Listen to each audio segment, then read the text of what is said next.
बिहार में black fungus के मरीजों की संख्या हर दिन बढ़ती जा रही है। राजधानी पटना के सरकारी और निजी अस्पतालों में ब्लैक फंगस के करीब 400 लोगों का इलाज चल रहा है, जबकि 39 मरीजों की मौत हो चुकी है।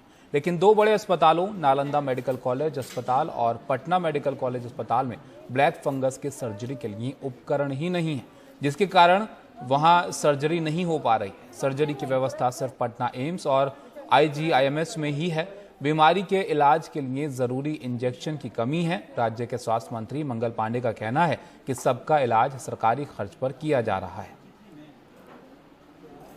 इनिशियली जब मरीज आ रहे थे बहुत सारे सीरियस मरीज भी आ रहे थे, अब भी आ रहे हैं सीरियस मरीज इन अ सेंस कि जो ऑलरेडी ब्रेन इन्वॉल्व है, जो ऑलरेडी स्किन खराब हो गया, जो ऑलरेडी तालू खराब हो गई, आँख खराब हो गए, ऐसे बहुत सारे मरीज हैं हमारे पास। इनफैक्ट अभी एडमिटेड जितने मरीज हैं उसमें से more than 50% of them already have their orbit involve and out of that 50% another 50% have their brain involve.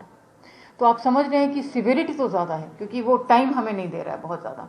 Lack of medicine is the biggest problem which everybody, as a doctor I feel very bad in a sense that आज के date में हम कितनी भी मेहनत कर लें, it is a medical problem.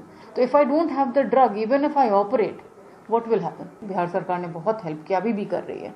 It is because of them that आज भी हम ट्रीट कर रहे हैं, तो मुझे एथिकली लग रहा है कि हम करेक्ट काम करेंगे, ऑपरेट करके नहीं कितने दिन तक हो पाएगा। I am just hoping for the best कि दवाई मिलने लगे हमें।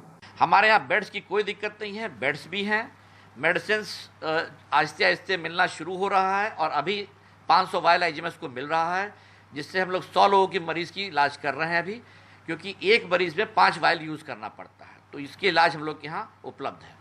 लेकिन ये एक बड़ा समस्या है आज की तारीख में, ब्लैक फंगस केसेस आपको लगता है कि एपिडेमिक फॉर्म लेता जा रहा है? चूँकि ग्रामीण परिवेश पहली बार इन्वॉल्व हुआ है, फेज़ 1 आप देखेंगे पहली लहर में ऐसा नहीं था, शहरों में ही सीमित था, गाँव में बहुत कम था। क्योंकि इस बार ग्रामीण परिवेश इन्वॉल्व है और वहाँ बहुत ज़्यादा सफाई की आदत नहीं रह पा रही है, इसलिए ये स्थिति थोड़ी भयावह होनी शुरू हो गई है और रिजल्ट्स आंकड़े आने शुरू हो गए हैं। इसकी तैयारी सब जगह रखनी पड़ेगी। ट्रीटमेंट बहुत महत्वपूर्ण नहीं है, साफ सफाई बहुत ज़रूरी है ताकि बचाव हो सके। और इस पर बिहार के स्वास्थ्य मंत्री मंगल पांडे से बात की है हमारे सहयोगी मनीष कुमार ने। ब्लैक फंगस का बिहार में जो केसेस है वो कितना सीरियस है, क्या उसका नंबर क्या है और किस तरीके से आप उसको डील करेंगे? क्योंकि लोगों में ये दिख रहा है मेडिसिन का जो शॉर्टेज है वो काफ़ी एक्यूट है, हालांकि सरकार सब जगह दे रही है। देखिए, पहला तो विषय है कि ये ब्लैक फंगस लगभग 12-13 तारीख से प्रकाश में आने लगा। हालांकि चिकित्सकों का कहना है कि ये बीमारी पुरानी है, लेकिन पोस्ट कोविड लोगों में ये अधिक दिखाई पड़ने लगा, जैसा चिकित्सक बोलते हैं। और जैसे ही 13 तारीख के आसपास ये समाचार आने लगा, बिहार संभवतः पहला राज्य है जिसने इस बीमारी की जो दवा एम्फोटेरिसिन होती है उसके इंजेक्शन को 15 तारीख को ही आदेश निकाल के अपने सभी अस्पतालों में, जो हमारे मेडिकल कॉलेज हॉस्पिटल्स हैं, वहाँ भिजवाना हमने शुरू कर दिया। और तुरंत ही जो बड़े अस्पताल थे, खास करके IGIMS, एम्स, PMCH, NMCH, ऐसे जगहों पर डेडिकेटेड वार्ड बनवा दिया और वहाँ पे लोगों की इलाज की शुरुआत हमने करा दी।